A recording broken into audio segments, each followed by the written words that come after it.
Este curso de formación continua comprende módulos mensuales. Vamos a estar 5 o 6 docentes más o menos dictando los seminarios de distintos autores, perspectivas que van construyendo el psicoanálisis contemporáneo, o también conocido como psicoanálisis relacional intersubjetivo. Más adelantito vamos a ver cómo estos son parientes, estas dos escuelas, el enfoque relacional y el enfoque intersubjetivo. Por lo pronto, vamos a comenzar con una mirada panorámica, hoy por lo menos de algunos autores, que es el psicoanálisis relacional, donde se fundamenta. Después del break, si es que hacemos un break un ratito, vamos a hablar un poco cuál es la ligadura de todo esto con el trauma, y en su momento también vamos a ver la clínica del trauma desde la perspectiva relacional. Entonces, el curso, como les decía, se llama terapia analítica. Eso tiene relación, por supuesto, con el psicoanálisis. Gabriel García Márquez, que leyó Los 100 años de soledad, hay una parte preciosa en un poema que dice: el mundo era tan reciente que muchas cosas carecían de nombre, y para mencionarlas había que señalarlas con el dedo. ¿A qué nos referimos con esto? Cuando uno ve a un niño, desde la perspectiva del adulto, ve a un niño individuado, ¿no? Un niño único, a un niño como si fuera una persona ya con un yo, ¿no? Con un yo instaurado. Sin embargo, la investigación sobre niños nos dice que el niño, incluso muchos de los que estamos acá, aún ni siquiera tiene un yo bien delineado. Entonces, un niño se va haciendo de a poquito. Poco a poco, su conciencia se va separando de la fusión psíquica con el ambiente y con su madre. El niño, cuando tiene principio de realidad, abre los ojitos y no tiene la diferenciación aún, antes de los 3, 4 años, de lo que está dentro y lo que está fuera. Un niño ve objetos simplemente. No sabe, un niño de 2 años no mira y dice: bueno, ella es mi madre, nació en tal ciudad, tiene tantos años, se ha dedicado la mitad de su vida a esto, ha tenido una vida complicada. No, él ve un objeto que le es habitual y ve otros objetos que le son parcialmente habituales y otros que no le son habituales. El niño hoy se sabe que a los pocos meses ya puede distinguir los objetos que son habituales o no. Por supuesto, esto no hace alusión a la persona en realidad, ¿no? No es que estemos diciendo que la mamá o la mujer es un objeto. Estamos hablando de la figura psíquica o intrapsíquica del niño. ¿Por qué les digo esto? Porque el niño aún no está integrado, ¿no? El niño aún no tiene un yo. Se va integrando paulatinamente con la ayuda de los cuidadores. Poquito a poquito, el cuerpo va encarnando, perdón, el espíritu va haciendo encarnación en el cuerpo, de a poquito. Y el niño, si todo va resultando bien, va logrando de a poco la conciencia del yo. El famoso estadio del espejo de Lacan. Cuando el niño a los 4 años se mira al espejo y dice, y apunta, y mueve una manito, y se da cuenta que es él el que está ahí, y que está diferenciado de la madre. Esa es la primera caída narcisista, cuando el niño se da cuenta que no es él Dios, que la mamá no es una prolongación de él, que el papá no es una prolongación de él, sino que él es un ser aparte, diferenciado, ¿no? Ese es un proceso paulatino, ¿no? Ocurre de a poco, en lo que Winnicott le llama el espacio potencial, ¿no? Que es un mix de cosas, como el arte, ¿no? De quién la hizo, de quién la ve, en qué momento de la época. Winnicott decía que ese es un espacio que se da entre la madre y el niño. No es que el niño ya venga listo de fábrica con ciertas predisposiciones, ansiedades o neurosis, y no es que internalice a la madre como imitándola, sino que es una situación que es co-creada por ambos. ¿Por qué les digo esto? Porque lo que no resulte ahí, entre los 0 y los 5 años, va a tener que resultar acá, en la clínica de adultos. El psicoanálisis de niño, el neuropsicoanálisis y la neurociencia actual le llaman a eso el espacio potencial de la terapia o de cualquier encuentro relacional. Cualquier encuentro de 2 personas puede ser terapéutico o retraumatizante. Las personas que vivieron una experiencia traumática tienden a buscar situaciones que los retraumaticen, relaciones intensas, tóxicas, ¿no? Donde no hay respeto de la intersubjetividad, donde una subjetividad se superpone a la otra, ¿no? Y esta se adapta, o esta subyuga a la otra y esta se adapta, ¿no? Y esos moldes van desde la infancia, ¿no? Las relaciones de sometimiento, de dominación. Ok, entonces, ese espacio que el niño ha co-creado junto con la madre, si todo resulta bien, es lo que se conoce como el espacio potencial, ¿no? Cuando eso falla, la segunda oportunidad que tiene el niño, disfrazado de adulto, va a ser en la consulta con un terapeuta. En ese espacio de juego que ahora se va a llamar la terapia, o espacio potencial clínicamente hablando. El espacio potencial es el análogo al espacio transicional del niño, ¿no? El espacio transicional donde el osito, por ejemplo, es el objeto de transición, que le ayuda al niño a ir desprendiéndose de la fusión con la madre, de la fusión psíquica con la madre. El niño fue parido físicamente, pero aún no psíquicamente. Aún está fusionado con la mamá, ¿no? Ok. ¿Alguien quiere decir algo? ¿Claudia prendió el micrófono? Ya. Entonces, vamos a ir avanzando un poquito y les voy a contar que cuando llegamos a este enfoque, nosotros habíamos pasado por varias formas de autoconocimiento, la terapia Gestalt, del psicoanálisis clásico, de Jung, ¿no? Formas de chamanismo, de espiritualidad. Yo creo que fuimos llegando al enfoque relacional, ¿no? Que para mí es como haber llegado a casa por la desesperación, ¿no? Buscando qué es lo que realmente servía en las relaciones de ayuda. Yo atiendo hace 15 años y a veces no sabía muy bien qué es lo que estaba haciendo en la clínica, atendiendo pacientes. Entonces, a veces me desesperaba no saber qué es lo que estaba haciendo realmente. Entonces, esta perspectiva nos ayudó a ordenar, a nombrar y a comprender qué mierda le hace uno cuando está ayudando a otro. ¿Cuáles son los elementos que subyacen a eso? ¿No? Entonces, este enfoque nos va a hacer sentir cómodos, ¿no?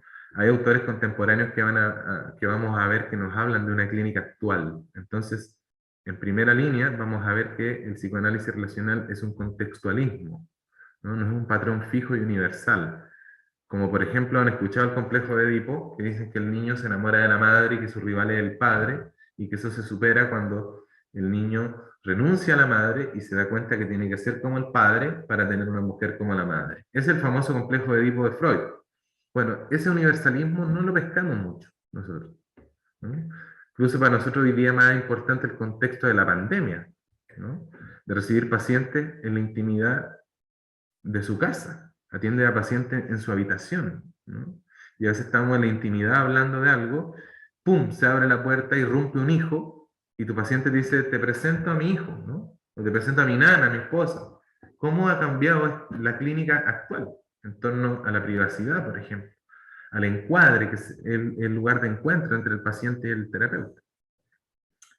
Este enfoque tiene la primacía, tiene como objeto la primacía del vínculo, ¿no? El vínculo en el desarrollo, que es para el niño, nosotros va a ser el vínculo paciente-terapeuta.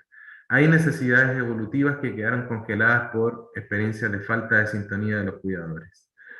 Hoy se sabe o se menciona más la experiencia traumática que el trauma.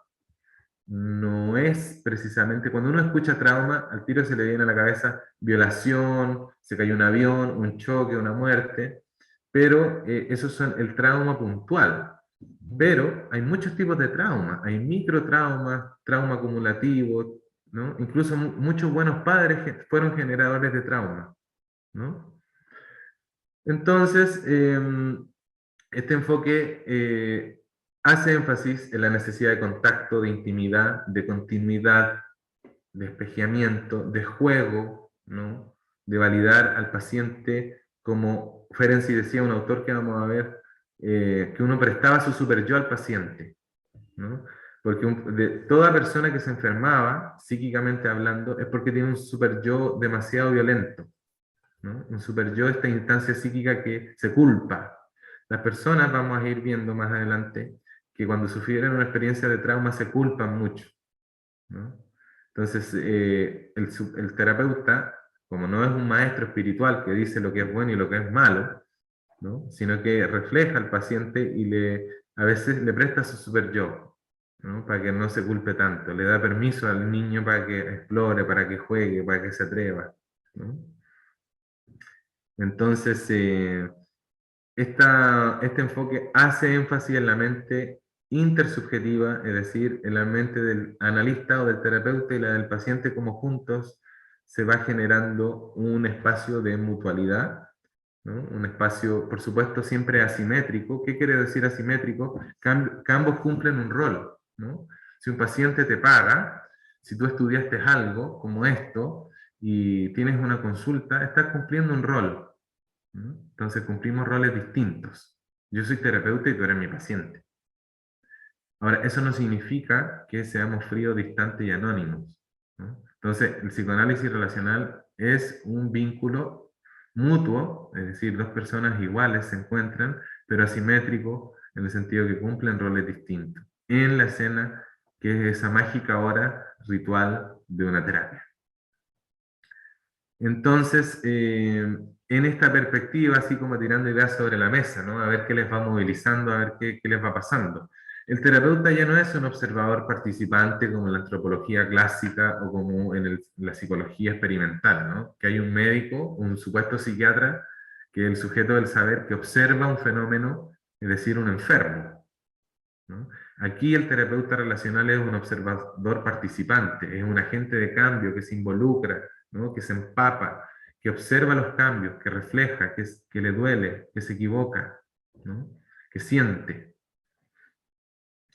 Entonces, nosotros vamos, más que de técnicas, a hablar de prácticas. Vamos a entender que la técnica se la vamos a dejar a los carpinteros, decía Nemirovsky, ¿no? La técnica no, vamos a dejársela a personas que hagan cosas más como, no sé, ¿no? Un albañil, ¿no? Cosas que necesito 2 sacos y esta vara de medida. El paso de la técnica a la manera de encontrarnos, a la sabiduría práctica, o la frónesis que llamaba Aristóteles. Aristóteles decía que cuando él enseñaba la técnica, él enseñaba que la técnica tenía que ir de la mano de la frónesis. Y eso en latín significa sabiduría práctica, el saber hacer, el tomar decisiones oportunas en contextos puntuales, el no estandarizar, ¿no? El no siempre que un paciente llore 3 veces a la semana depresivo, el no que un paciente visite su WhatsApp 4 veces al día tiene un trastorno obsesivo compulsivo, no, ¿no? Hay síntomas y síntomas, ¿no? No todos consumen cocaína por lo mismo, ¿no? Vamos a ver que desde esta perspectiva, la escena de la sesión, la terapia va a ser la vía regia para entender el inconsciente del paciente. No vamos a ser investigadores privados, no nos vamos a preocupar si el paciente miente o no, ¿no? La clínica, la misma terapia es la vía regia para entender el inconsciente del paciente y en algunos momentos del terapeuta. El self-disclosure es un elemento que vamos a ver, como les dije delante, la autodevelación. Esas palabras que nunca son neutrales. El terapeuta, aunque no lo quiera, no es neutral, ¿no? Vamos a hablar del mito de la objetividad, el mito de que el terapeuta puede ser objetivo, ¿no? Que es uno de los tantos mitos que ha contaminado la psicoterapia. Vamos a ver también cómo el terapeuta no representa precisamente la figura paterna, como diría Freud. Vamos a ver que el terapeuta de alguna manera es un self-objeto, es una figura paternal que se puede internalizar, pero no es el papá. Vamos a entender que aquí lo valioso no es la interpretación del terapeuta, sino los momentos de encuentro, ¿no? Es decir, la primacía del vínculo, el encuentro es lo valioso, los micromomentos de encuentro son los que quedan, ¿no? Entonces se pasa de la cura por la palabra, que tenía el enfoque clásico del psicoanálisis, donde el paciente hablaba, y el psicoanalista supuestamente interpretaba. Pasamos de la cura de la palabra a la cura por la experiencia relacional, Lo que nos va a curar es la experiencia de estar de un modo novedoso con el otro. Entonces también vamos a pasar del conocimiento cognitivo y objetivo, de explicarle al paciente, en vez de hacerle una clase como hacen algunos psicólogos, a vivenciar con él, al sentir con él un momento empático, de sintonía afectiva, ¿no? Acuérdense que uno de los teóricos del trauma dice que el trauma silencioso, el trauma acumulativo, no es un golpe, no es una violación. En la ausencia de sintonía, cuando los cuidadores no supieron sintonizar ni meterse en la misma longitud de onda del niño. Por eso, más que seamos capos y que hayamos leído 200.000 libros, lo único que importa es que estemos tan trabajados, que seamos tan sensibles, que tengamos un corazón tan abierto, tan empapado de cariño, de respeto, de ética, para poder vivir una experiencia relacional con el otro que lo cure.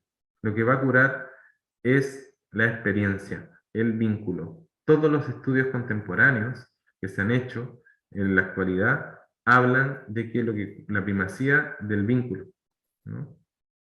No va a curar la técnica que utilice el terapeuta, no va a curar los doctorados que pueda tener el terapeuta, sino lo que va a curar son los momentos de vínculo, los momentos de encuentro. Vamos a mirar esta perspectiva no desde un modelo que estructure los manuales de salud mental, no vamos a categorizar a nuestros pacientes como traumados, como depresivos, como ansiosos, como adictos, ¿no? Sino que vamos a pasar de hablar de estructura psíquica, como diría Lacan, a organizaciones problemáticas o no problemáticas de la subjetividad. Hay personas que organizó su subjetividad de un modo problemático y otros de modo menos problemático. Y la organizó sin voluntad incluso. La tuvo que organizar así en su relación primaria con los cuidadores. Los psicoanalistas clásicos creen que la gente busca, el inconsciente busca pulsión, busca la descarga erótica, busca el placer sexual. Nuestra perspectiva no lo niega, pero dice que a veces eso puede encubrir la necesidad de afecto, la necesidad de otro. Muchos de los adictos a la pornografía o a la sexualidad que han pasado por un buen terapeuta relacional se dan cuenta que lo que estaban buscando realmente era el contacto con un otro, ¿ya? Entonces, así otras cosas sobre la mesa, no vamos a querer aquí terapeutas neutros, que no se mojen el potito, ¿no? Que se hagan los lesos, que cuando le pregunten, ¿y a usted no le duele cuando se enoja con su novia? No digan, bueno, aquí estamos hablando de usted, no de mí, ¿no? Y vamos a tener terapeutas que ocupan su subjetividad, que están vivos, son personas, ¿no? No son personas especiales que levitan o no les pasa nada, ¿no? Son terapeutas activos.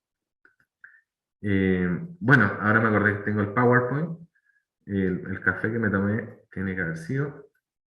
Ya. Entonces, el psicoanálisis relacional plantea de que cada persona, cada paciente, es único e irrepetible, cada quien en su contexto.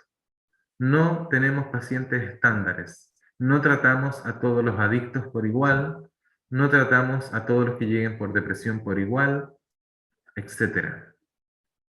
¿Ya? Vamos a tratar de, en la medida de lo posible, que es agradable, eso es como muy político, ¿no? En la medida de lo posible, cuando buscan soluciones los políticos. Bueno, en la medida de lo posible, concientizar reflexivamente y explicitar los procesos implícitos que están automatizados y filtran el comportamiento y sentimiento subjetivo. El terapeuta relacional se va a preparar para leer los patrones organizacionales de la experiencia subjetiva del paciente, ¿no? Y lo va a ver en la escena, en el reflejo de cómo se relacionan contigo, en la transferencia o la cotransferencia del encuadre terapéutico, ¿no?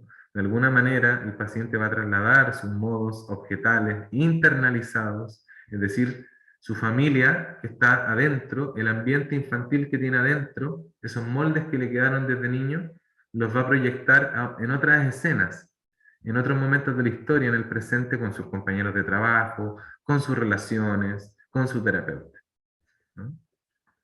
Van a ser esos ecos del pasado vivos en el presente. Esta perspectiva dice que la técnica no es importante.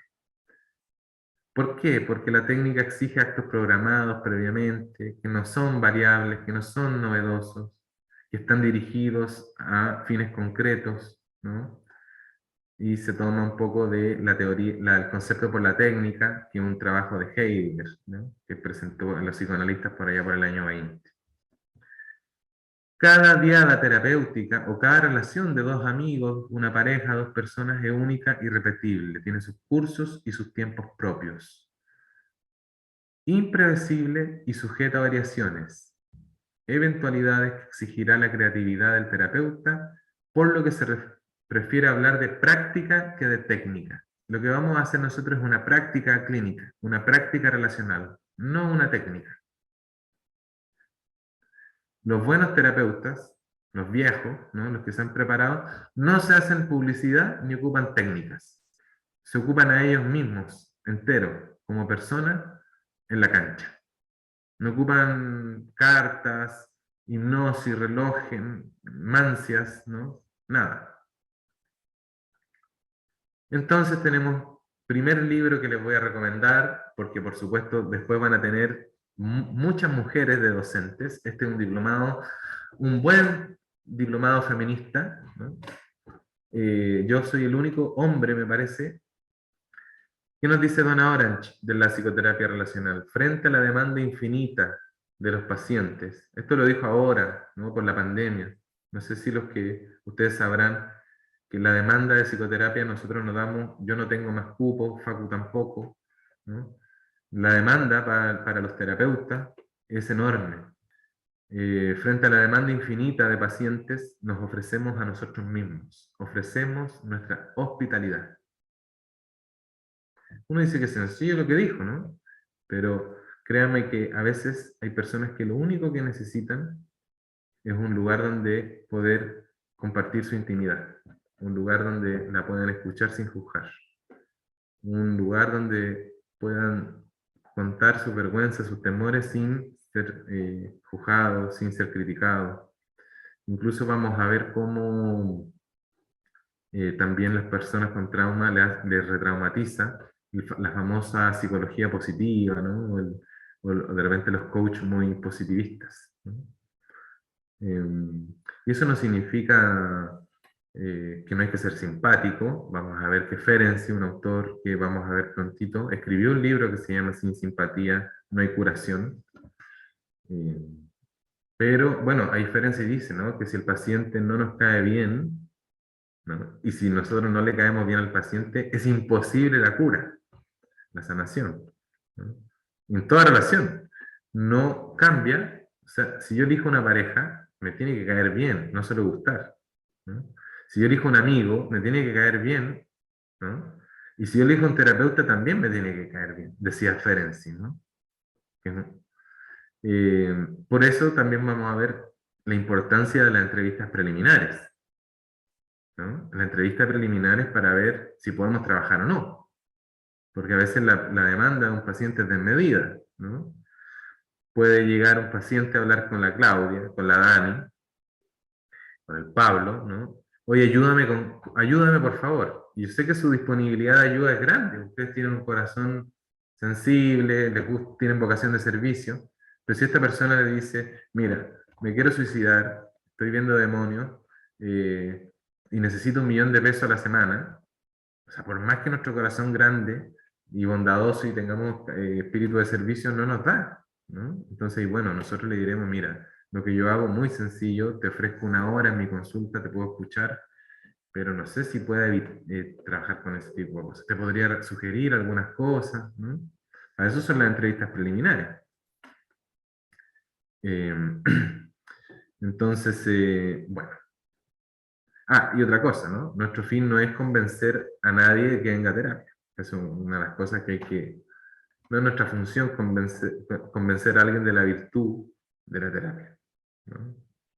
O el paciente que llega y dice, ¿para qué me va a servir esto? O no sé lo que vengo, no, ahí ya, si no hay demanda o no hay queja, decía Ferenczi, no puede ser paciente, ¿no? No hay candidato, no es un candidato apropiado para la terapia.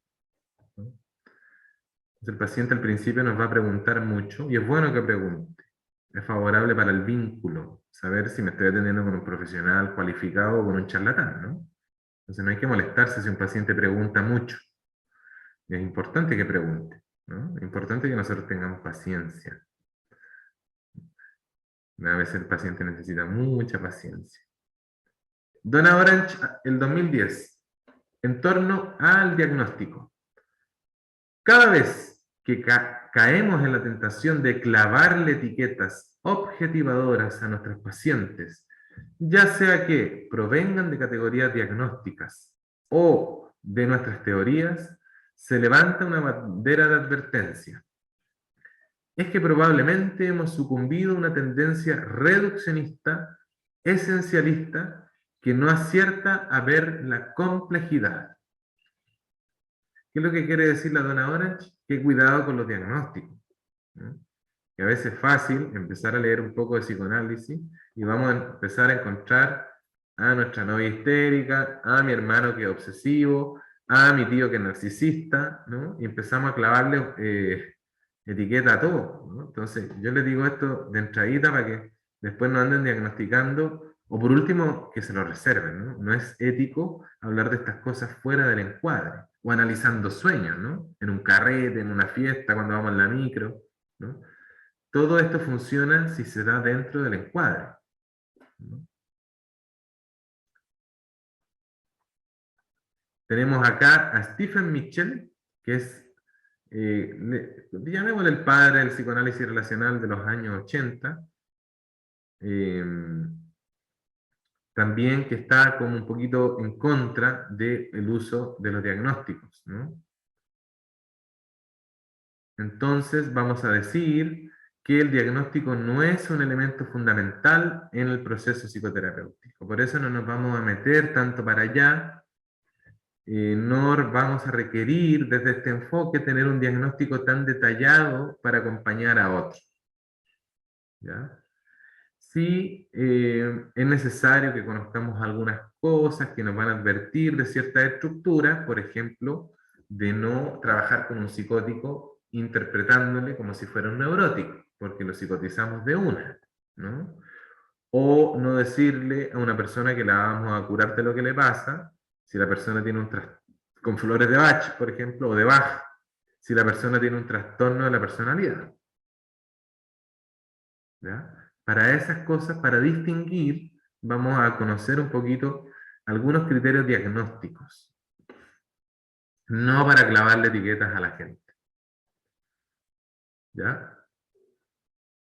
Entonces va a ser importante conocer ciertos criterios que nos permitan reconocer rasgos generales y las posibles dificultades que podría tener un proceso eh, con ciertas personas. O por qué, por ejemplo, una persona con una premorbilidad psicótica no es recomendable que haga Kundalini Yoga, ¿no?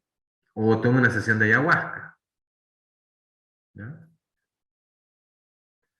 El diagnóstico utilizado como un acercamiento a la situación del paciente, pero sin que esa definición sea rígida ni fija. Por el contrario, el diagnóstico puede ser flexible y mutable a través del tiempo, que nos acerquemos al tipo de dificultad del paciente y a la posibilidad de que este diagnóstico pueda ser modificado y evolucionar en el tiempo, ¿no?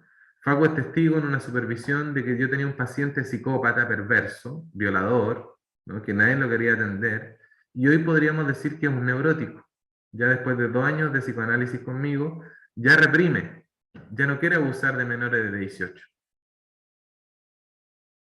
O sea, pasó de ser un psicópata, perverso, pedófilo, claramente después de un trabajo sistemático a reprimir, ¿no? Y tengo evidencia empírica por los sueños, una serie de semiología que fue moviéndose. Y yo nunca acepté ni le reflejé cuando él me decía que era psicópata ni perverso. Simplemente lo consideraba, entendía de qué eso se trataba, pero de a poco, trabajando, fuimos moviéndonos hacia un esquema, una forma de organizar su subjetividad menos problemática. Ya. Aquí no vamos a leer eso de abajo, Este PowerPoint se los voy a enviar, ¿ya? Nos vamos a quedar solo con Kohut, que es un autor que vamos a ver más adelante. Dice, se debe pasar de estudiar a Freud y empezar a estudiar al ser humano, a nuestros pacientes, a nuestra consulta, ¿no? Este enfoque nos va a ayudar mucho a ver lo que vemos nosotros, y no solo los que atienden pacientes, sino en nuestra relación con nuestros hermanos, con nuestros amigos, con nuestras familias, con nuestra pega, ¿no? Eso es lo rico de este enfoque. Aunque trabajemos o no en terapia, esto nos sirve cómo nos relacionamos con nosotros, nuestros personajes interiores, nuestros distintos estados internos, cómo pueden algunos estar totalmente apartados, haber brechas y viven en islas separadas, ¿no? Cómo algunos dialogan, etc. Ahí hay algunos autores que vamos a revisar, ¿no? En esta formación. Y bueno, vamos a ver algunos criterios ahora de la terapéutica relacional ante el trauma. Y para entender cierta experiencia como traumática, vamos a decir que se requiere la presencia de un estado emocional vivenciado como insoportable por parte de la persona y no de la aparente gravedad del evento. ¿Ya? ¿Qué vamos a entender por trauma? Que es una experiencia intensa que vivenció una persona, más la ausencia de un contenedor o de un testigo. No tiene que ver con la intensidad del evento, ¿no? Es decir, si a mí me atropellan en la calle, me rompen una pierna en la carretera y el tipo frena, se baja del auto, ¿no? Me toma en brazos y me lleva al hospital, me va hablando, pidiendo disculpas y quejándose y llorando conmigo y se hace cargo, puede que esa experiencia sea una experiencia brutal, mas no traumática. Si el mismo tipo, en otro contexto, me atropella en la calle, en la carretera, me pasa por encima, me rompe una pierna, y siguen pasando autos sobre mí, y nadie se hizo cargo ni me vio, y yo despierto 2 días después, si es que gracias a Dios sigo vivo en el hospital, eso se convierte en una experiencia traumática. ¿Ya? Por decirlo así bien, abuelo de pájaro.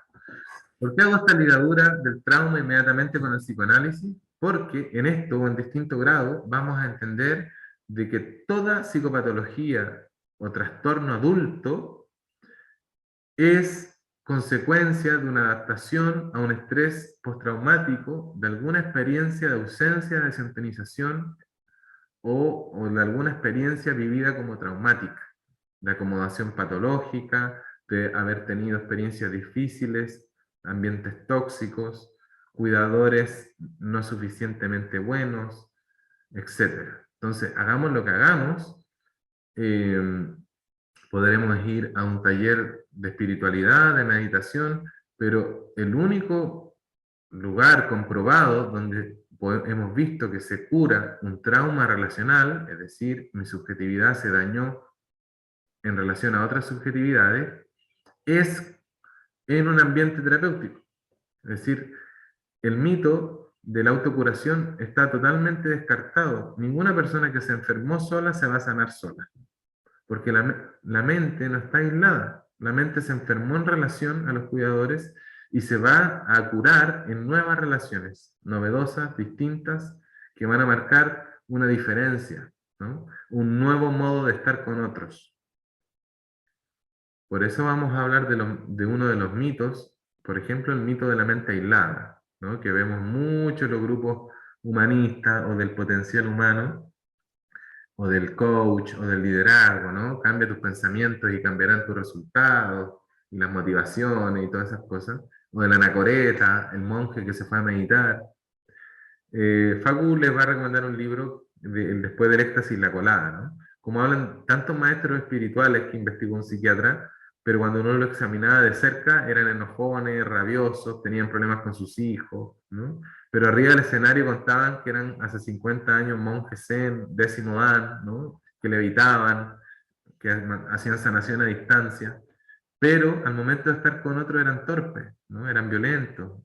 Todos los abusos que se han visto con los gurús, con los líderes de secta, ¿no? Los abusos de poder en la iglesia, los abusos sexuales, ¿no?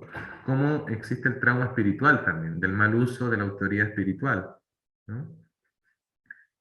Entonces, el único modo que una persona se cure es editando, es decir, ¿se acuerdan los que son más viejos que antes a los cassettes, cuando uno grababa, le ponía un poquito de scotch acá arriba, ¿no? O lo tapaba con un papelito, los cassettes que uno giraba con el lápiz en la radio, y se podía escribir sobre la cinta, y cuando uno grababa mucho ya se escuchaba la de abajo, ¿no?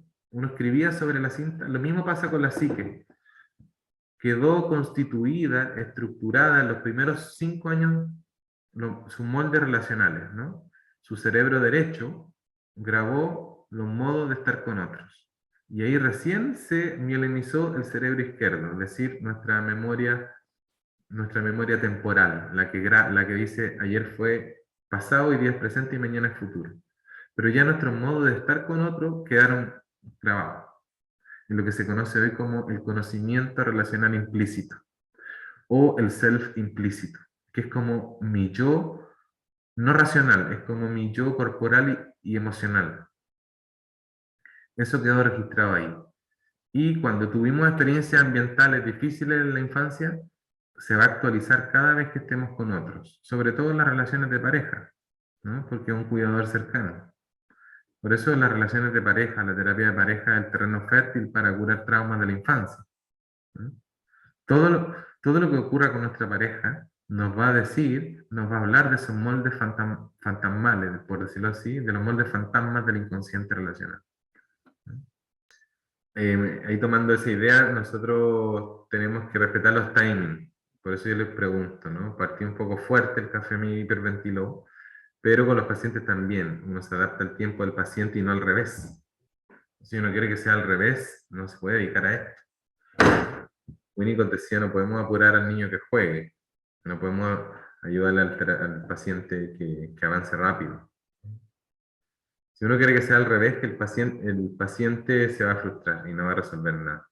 Paradojalmente aquí, el paciente, en el sentido de la paciencia, tiene que ser el terapeuta. O sea, el terapeuta es más paciente que el paciente en el sentido de la paciencia.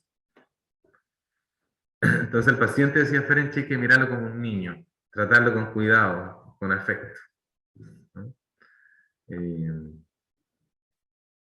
Entonces, toda persona que llegue a nuestra consulta en primera línea, le vamos a prestar nuestro super yo, o sea, decir, nuestro sentido de norma, el deber ser, suavizado. Es decir, la persona se enferma porque tiene un policía interior, un perro de arriba, una norma muy internalizada, muy fuerte, ¿no? Muy malévolo. Entonces, el terapeuta debería tener un super yo, es decir, una norma benévola, que el paciente pueda internalizar. ¿Qué quiero decir con esto en términos sencillos? No criticar al paciente, no regañarlo mucho, si se equivoca ser compasivo, ¿no? Como a los niños. Los niños o los pacientes a veces con traumas no es que no quieran cambiar, no pueden cambiar rápido. No pueden, no es que no quieran. Por eso digo que un coach puede ser a veces retraumatizar, ¿no? Entonces vamos a aprender, entre otras cosas, también eso, ¿no? Cuando un paciente neurótico, histérico, obsesivo, hablan más de la cuenta para no entrar en el asunto, ¿no? Los que ya atienden van a ver que hay personas que hablan, pero para no entrar, Lacan le llamaba eso la palabra vacía, ¿no? Cuando tú te estás aburriendo porque tu paciente está hablando puras cabezas de pescado, eh, o el paciente cuando se empieza como a dormirse, ¿no? O nosotros nos da sueño. No sé si los que atienden pacientes ya a veces atendía un paciente que te da sueño. Bion decía, es el ataque al pensamiento, ¿no? Es una cotransferencia, uno siente en el cuerpo o en la psique o en el sistema nervioso, de alguna manera te empieza a dar sueño para que no se diga más, no se hable más, ¿no? O el paciente no quiere interpretar, no quiere meterse en eso. Entonces, Bayon decía que uno sentía, era como la madre, ¿no? Iba sintiendo en el cuerpo lo que le iba pasando al paciente. Eso le vamos a llamar, en vez de transferencia y contratransferencia, cotransferencia o influencia mutua, ¿no? De alguna manera el terapeuta, como sabiamente me recordaba el colega Martín en una comida hace poco, presta su cuerpo, ¿no? Presta su cuerpo como Cristo, ¿no? Uno trabaja con el cuerpo, por eso con Facu van a ver ese seminario del cuerpo. Uno pone su cuerpo a disposición del paciente. Por eso uno no puede estar disociado, ¿no? Por eso la mayoría de los psicólogos clásicos no cursan efectos, porque atienden desde su mente, desde sus teorías, no desde su guata, no desde su corazón, no desde su espíritu encarnado, ¿no? Me pregunta alguien por inbox, no quiere que diga su nombre. ¿Puede atender si me doy cuenta que estoy traumado? Buena pregunta, todos nos hacemos lo mismo. Sí puede hacerlo. Sí. Por ejemplo, una vez le preguntaban a Winnicott si podía atender un perverso, ¿no? Y Masud Khan era perverso y atendía. El tema es que uno puede atender teniendo cualquier patología mental. Si lo hace bien su trabajo, si uno lo hace dentro de un marco ético, está bien, ¿no? Hay padecimientos que vamos a sufrir, sobre todo cuando veamos que el trauma es crónico. Entonces posiblemente nunca nos curemos del todo del trauma que tenemos, pero podemos atender igual, ¿no? Se van aprendiendo ese tipo de cosas. Cuando un paciente dice, por ejemplo, yo pienso que, en general está hablando de otra persona internalizada, no lo que realmente piensa. Es una muletilla para no decir lo que piensan. Son como resistencias, generalizaciones, ¿no? Cuando un paciente me dice, oh, al Andrés se le extrañaba mucho, lo que no quiere decir es que me extrañaba mucho, ¿no? No es que hable mal, está hablando ahí su resistencia. Oh, el Andrés se te extraña. Te extraña, ¿no? En la cultura machista, a veces los hombres no podemos decirnos que nos extrañamos, ¿no? O, por ejemplo, otro punto, son mini detalles nomás para ver si les llama la atención el psicoanálisis.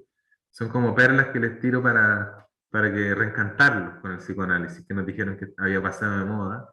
Cuando un paciente, por ejemplo, uno se le adelanta y lo interrumpe. Un paciente está hablando, ¿no? Y dice, como dice el dicho, cuando el río suena y el terapeuta cognitivo-conductual tiene esa de adivinarle, es decirle, es porque piedras trae. No, a veces nosotros hacemos silencio. ¿Por qué? Porque a veces puede venir un acto fallido, un lapsus linguis, ¿no? Que el paciente se equivoque, ¿no? Por eso nunca hay que ayudarle mucho a que termine la frase. Hay que meter la cuchara cuando ya terminó la frase. ¿Qué quiero decir con un acto fallido, un lapsus linguis? Por ejemplo, cuando un paciente está diciendo, bueno, resulta que mi esposa, mi esposa, la María, ya. Y de repente dice, sí, pero es que yo le digo a mi mamá que, perdón, a la María, ahí algo, su inconsciente está apareciendo, irrumpe desde la profundidad y te dice que hay una ligadura entre su pareja, la María y su mamá, ¿no? Así habla el inconsciente, así estudiamos los psicoanalistas, a través de los sueños, que dicho sea de paso, los que sean estudiosos y Mateo, vean el curso de sueños, lo subimos a la página, al canal del instituto. Son 3 cursos de sueños que complementa perfecto este curso. También trabajamos con el sentido del humor, ¿no? Entre chiste y chiste, la sabiduría de los chistes que escribió Freud. Así sale el inconsciente, ¿no? Los sabios ocupan mucho el humor, ¿no?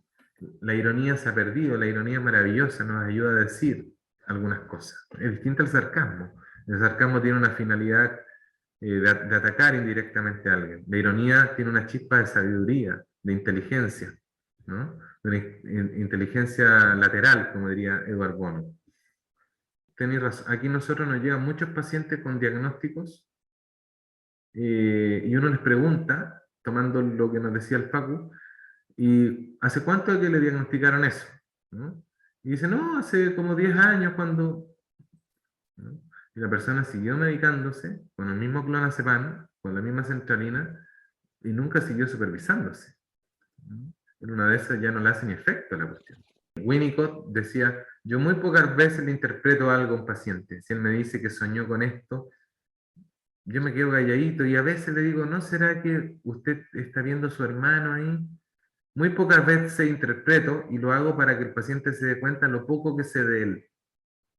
Porque siempre se equivocaba en su interpretación, ¿no?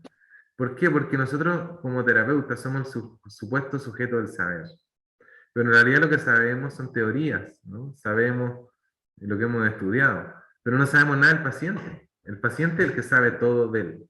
¿no? Entonces son dos saberes que deben llegar a generar puentes entre cómo con lo que yo sé puedo ayudarte a entender lo que tú vives o eres, ¿no? Entonces un arte, por eso yo le decía a un alumno que me escribió en la tarde, esto es como, los mejores terapeutas fueron artistas también, músicos, artistas de circo, cantantes, ¿no? Aquí tenemos un video, a ver si se ve, no tiene audio porque el bebé no habla aún. Eh, claro, y ahí vemos cómo ya hay una especie de yo rudimentario de un niño que se va moldeando. Podríamos decir que el padre es una figura self-objetal, es decir, es un reflejo, ¿no? Él va constituyendo sus objetos internos por el reflejo de lo que ve con el padre, y nació hace horas, ¿no? Miren qué maravilla. El niño dicen que ya a los 6 meses sabe que es su papá, cuando está en la guatita, ya lo escucha la voz, sabe que es su papá. Pero yo les pregunto, ¿quién de ustedes sabe o me podría decir qué estaba haciendo cuando tenía 1 año, 4 meses y 5 días? O más. ¿Quién me puede decir qué estaba haciendo cuando tenía 2 años y 4 meses? ¿O qué hizo cuando cumplió 3 años? ¿Cómo lo pasó en ese cumpleaños? ¿Para dónde fueron? ¿Qué discurso dio? ¿Quién lo fue a saludar? ¿Hasta qué hora jugó? ¿A qué hora se acostó? ¿Qué es lo que comió? ¿Nadie se acuerda? Bueno, hay una parte de ustedes que sí se acuerda, pero no es explícita, no es declarativa, no es del cerebro, eh, no es del cerebro izquierdo. No lo notó el cerebro izquierdo, el racional, el córtex. Sí lo notó un cerebro mamífero. Sí lo notó su corporalidad, sus afectos. Y eso se le conoce como el conocimiento relacional implícito. O sea, ustedes vivieron 1500 días, y no menores días, días tremendamente importantes cuando se está fundando la psique, el yo, ¿no? Esos días mientras se inauguraba ese que ustedes le llaman yo, no se acuerdan. O sea, ustedes no estuvieron cuando construyeron su casa. De repente se dieron cuenta que estaban en una casa que se llamaba Martín, que se llamaba Fran, Dani, Scarlett, Roxy, Matías, Pablo. Cuando cacharon que eran ustedes, ya estaba construida la casa. Y los cimientos que le pusieron, es decir, la solidez del yo, la dio la efectividad, la dio la seguridad, el escudo protector de los cuidadores, ¿no? La continuidad psíquica para que un yo haya quedado bien selladito, eran la presencia de los cuidadores. Ante la ausencia de los cuidadores, el yo sentía falta de continuidad psíquica, ausencia de sensación de existir. Por eso las personas con trauma, cuando se deprimen o les pasa algo, sienten que caen en un vacío. ¿Se acuerdan los que son de Chile cuando hubo un terremoto acá? Grado 8.8, y las carreteras, los puentes se rompieron. Es como ir en el auto y haber caído ahí. Hay una sensación de ausencia de continuidad en la ruta de la vida, ¿no?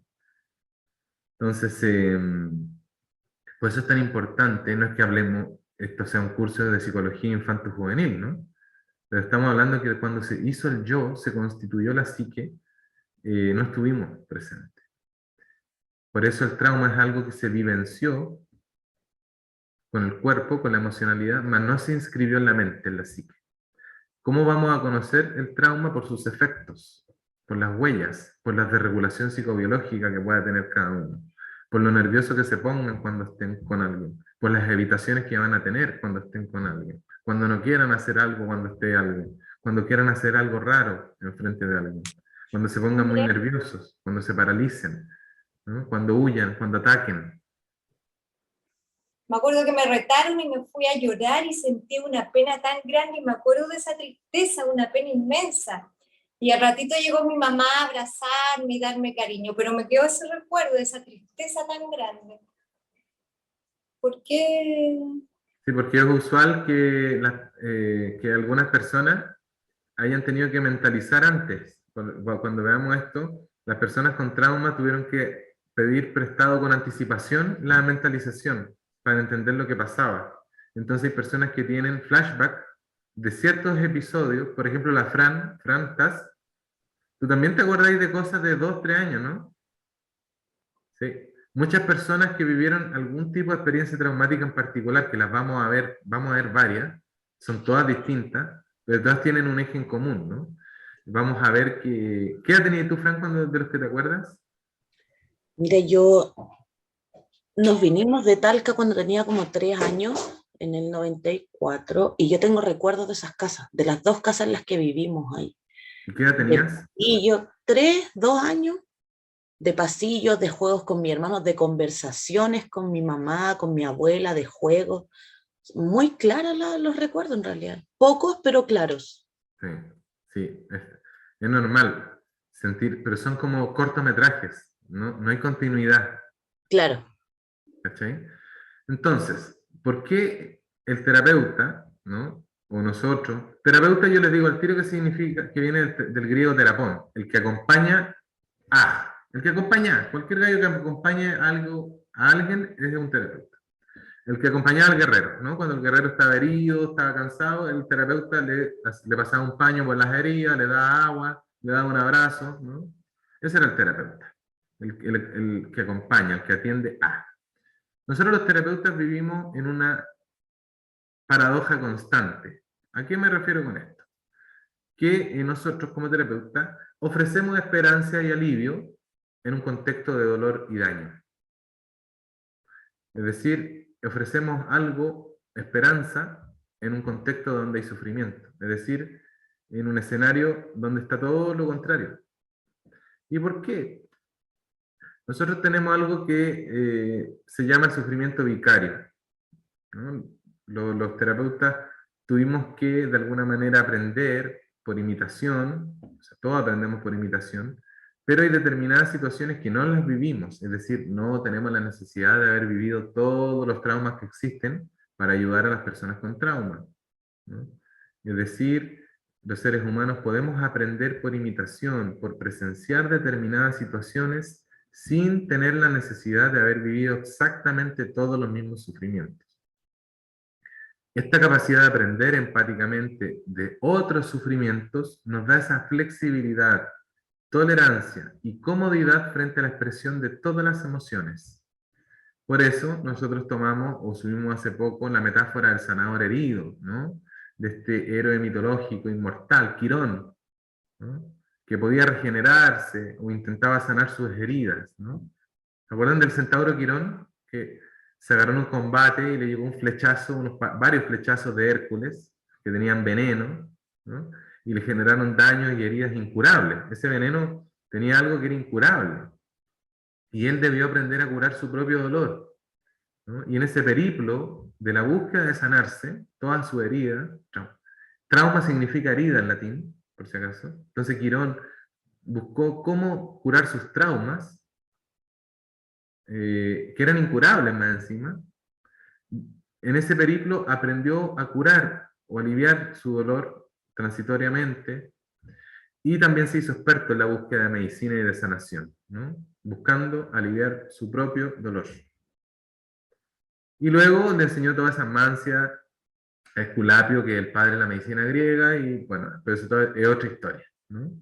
Pero ¿qué es lo que quiero decir? Que para sanar debemos ser conscientes de nuestras propias heridas, y a veces las vamos a aportar abiertas toda la vida. Como el Padre Pío, que es otro símbolo grande, un símbolo viviente, ¿no? Divinidad viviente. Si quieren conocer a alguien espectacular, averigüen sobre la vida de ese hombre, ¿no? Uno de los hombres más valiosos y impresionantes en la historia de la humanidad, así de simple. No porque tenía todos los dones o los carismas del espíritu, sino que pudo vivir 50 años con 5 hoyos gigantes que se desangraban todos los días. O sea, si quieren hablar de herida y de trauma, ahí tienen a una simbología viviente, ¿no? Ya. Entonces, el psicoanálisis contemporáneo va a poner énfasis en la primacía de los afectos. Lo que importa, lo que cura es el vínculo terapéutico. y el cuerpo, al igual que ese padre con ese niño, en la situación terapéutica. Como decía Merleau-Ponty, un filósofo heideggeriano, ser en el cuerpo. ¿No? La investigación de las neurociencias actuales dejó en evidencia que la actividad sensorio-motriz temprana ya hay una instauración de protodiálogos intercorporales, como decía Gregory Bateson, entre el niño y los cuidadores primarios. O sea, nosotros desde antes al momento de nacer, ya aprendimos a tener algún tipo de contacto sensoromotriz con el cuerpo del otro a través de protodiálogos intercorporales.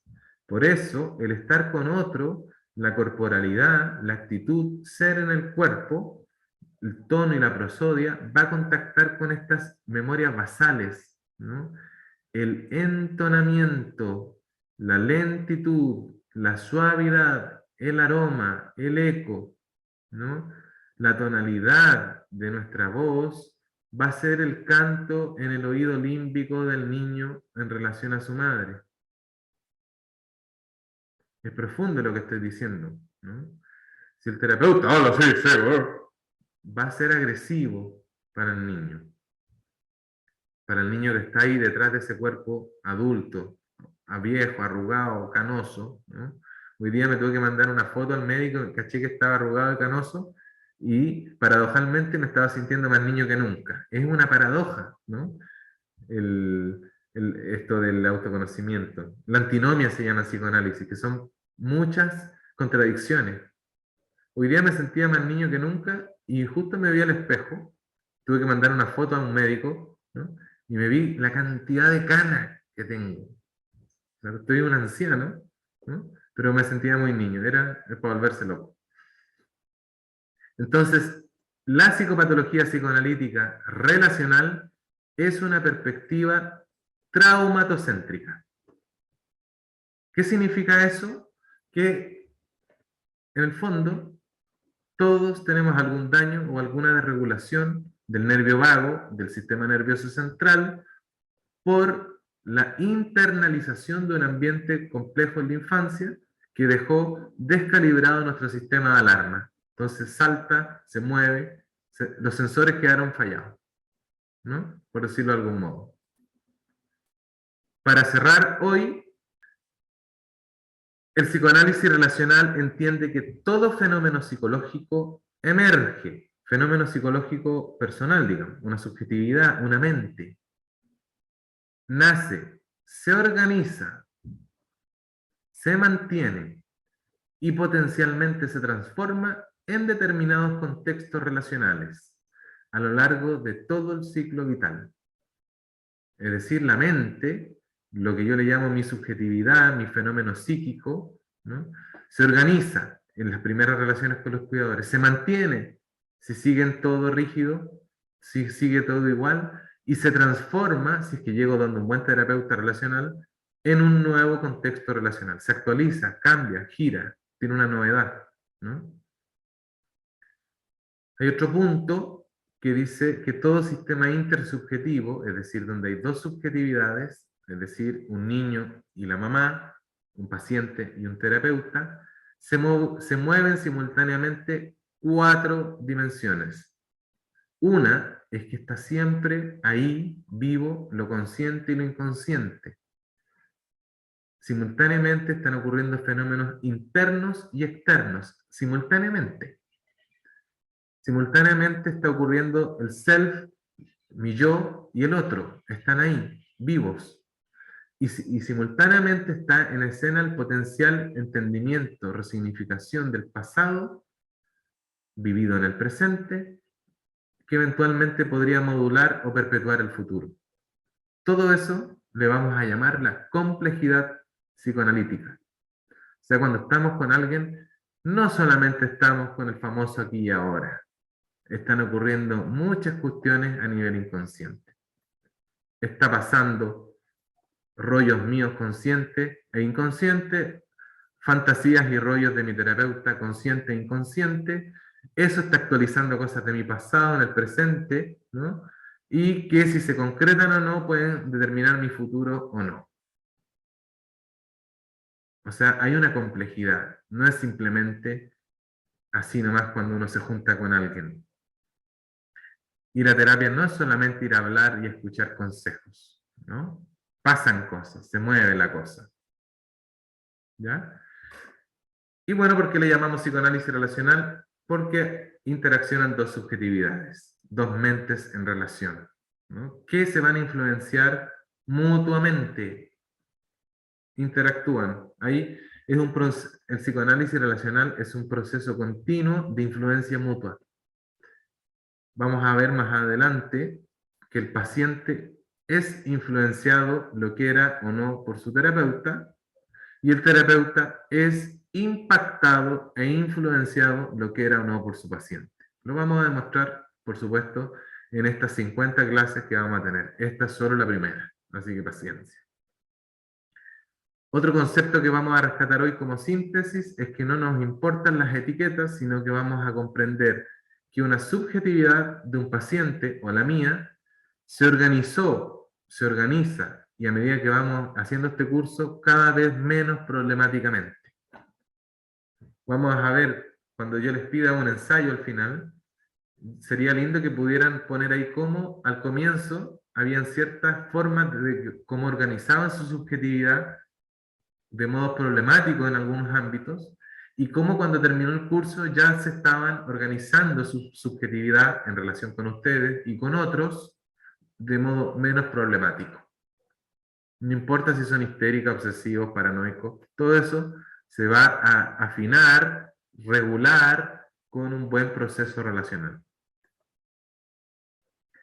Y lo último, todas las teorías relacionales de la patogénesis, pato, enfermedad, génesis, origen, todas las teorías de todos los autores que vamos a ver, que van a ser a lo menos 20 autores distintos, investigadores de distintos países, distintas épocas, todas sin excepción, porque yo, gracias a Dios, he tenido el tiempo para estudiarlas, todas sin excepción, dicen que la patogénesis es traumatocéntrica. En cierto sentido, toda psicopatología se entiende como una variante particular del estrés postraumático y las adaptaciones que cada persona pudo hacer respecto al trauma. Punto. Eso por hoy. Esa es como una pinceladita, a un vuelo de pájaro de la presentación del curso. Por supuesto que todo esto tiene una complejidad y profundidad honda, nos vamos a ver bastante. Simplemente desearles un buen viaje en este periplo de autoconocimiento, de cura. Seguramente, si les tocó algo de lo que vimos hoy día, es porque vamos bien encaminados. Esto nos toca, nos va tocando por dentro. Es decir, no es como un curso de Excel o de inglés, ¿no? Que uno aprende y memoriza. Aquí no, cada cosa que va diciendo el profe nos va moviendo una fibra. Y si eso está ocurriendo, es porque se está logrando. Listo. Consultas, comentarios, preguntas, críticas, todos bienvenidos. A digerir entonces. Ahí Pablo tiene... Ah, ¿estaba Pablito? Sí, sí, estaba atento todo el tiempo. Súper. No sé si se me escucha bien. Se escucha perfecto, Pablito. Ya, perfecto. Sí, no, decir que la verdad lo que dijiste ahora al final me identificó porque mientras iba hablando, mientras íbamos avanzando, yo que solamente he estudiado la docencia, soy profesor, algunas cosas me costaban entenderlas, pero algunas cosas me identifiqué, la más sencilla sobre todo en relación al trauma, y también lo que me identificó sobre todo en la relación de pareja, que uno ahí es donde más uno se nota las fallas internas que uno tiene, que quiere ocultar. Buena. Bueno, y Pablo, Eso. gracias a lo que tú dices, también tomo, yo una vez le pregunté a un docente, cuando me di cuenta, asistiendo a esta clase, que estaba herido, estaba roto, ¿no? Estaba roto en varias partes. Entonces yo le dije a este docente si él me podía hacer terapia y dejarme como si esto no hubiese pasado. Y me dijo, mira, esto es igual que un restaurador de cuadros, ¿no? Un cuadro que está viejo, roto y quebrado, podemos ponerle un vidrio nuevo, pintarlo, no va a quedar igual que el nuevo, pero va a quedar lo más parecido. O sea, después de hacer un proceso con esta formación, con una terapia, con un traumatólogo psíquico, no vamos a quedar como nuevos, pero vamos a quedar lo más parecido a alguien que no haya sufrido tanto, ¿no? Por eso los mejores traumatólogos o los terapeutas del trauma son personas que han sido muy traumatizadas. Una persona traumatizada se puede convertir en un psicópata o en un buen sanador. Ya, con eso les dejo ahí. ¿Quién más quiere comentar? Gracias, Gracias, Pablo. Andrés. Vale. Súper. Un abrazo grande, bendiciones. Gracias por su tiempo y su paciencia. Gracias. Chao, que Muchas descansen. gracias, muy buena clase, Chao. gracias, adiós, que estén bien. Chao, muchas Vale. gracias. Chao, chao. Gracias. Chao. Chao. Chao. Chao, Andrés.